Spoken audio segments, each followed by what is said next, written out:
సూటుపోటి మాటలు, స్నేహితులు, ఇన్ని బాధలు తట్టుకోలేక యోబు అన్నాడు, నా లైఫే వేస్ట్ అబ్బా అనేసాడు ఆయన. అంతే, నా జీవితం వేస్ట్. ఎందుకంటే నన్ను అర్థం చేసుకోవాల్సిన వారే నన్ను అర్థం చేసుకోకపోతే నేను ఇంకెవరికి చెప్పుకోను. నిలబడాల్సిన భార్య నిలబడలేదు, ఉండాల్సిన కొడుకులు చేతికి అందొచ్చే సమయానికి ఉండకుండా చనిపోయారు, కలిసి వచ్చే కూతుర్లు కలిసి వస్తారంటే ఆ కూతురు లేకుండా పోయారు, స్నేహితులైనా అర్థం చేసుకుంటారంటే నాదే తప్పు అన్నట్టు, నేనేదో రహస్య పాపం చేసినట్టు, అందుకేరా నీకు ఇన్ని కష్టాలు వచ్చాయన్నట్టు, నా స్నేహితులే నన్ను డౌన్ఫాల్ చేసి నా క్యారెక్టర్ డిగ్రేడ్ చేస్తే ఇంక నేను ఎవరికి చెప్పుకోవాలి, అందుకే నా పుట్టుకే వేస్ట్ అన్నాడు.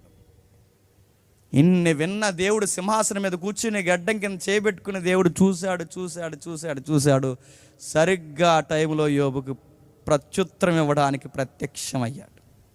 ఏం చేస్తున్నాడు ఆ కిందికి చదవండి. ఆ 38వ అధ్యాయం కిందికి 3వ వచనం.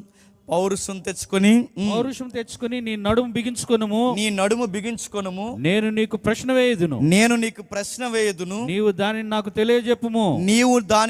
తెలియచెప్పుము, నేను భూమికి ఎక్కడ ఉంటివి, నీకు వివేకము కలిగి ఉన్నాడు చెప్పుము. ఏమంటున్నాడండి? పౌరుషం తెచ్చుకొని నిలబడి. ఎందుకు? శ్రమ వచ్చినప్పుడు లొంగిపోతావా? నేను అడుగుతున్నాను. శ్రమ కలిగినప్పుడు లొంగిపోతే బైబిల్ ఏమని చెప్పండి? శ్రమ దినమున కృంగిన ఎడలా చెప్పండి చేతగానడు అవుతావు. రానే శ్రమ వస్తే నీ మీదకి నా మీదకి రాకపోతే ఎవడి మీదకి వస్తుంది? రానే. అది శ్రమ అయినా, కెరటమైనా, అది ఉరుమైనా, మనుషులందరూ శత్రులై సమాజం అంతా ఒక్కవైపు నిలబడినా అది రానే. వస్తే ఏమవుద్ది? మహా అయితే ప్రాణం తీస్తారు. రానే. ఆ మాత్రం దానికి ఎందుకు డిప్రెషన్లోకి వెళ్తున్నావు యోబు? బాధ వస్తే బూడ జలుకుని కూర్చుంటావా? శ్రమ వస్తే ఏడుస్తూ కూర్చుంటావా?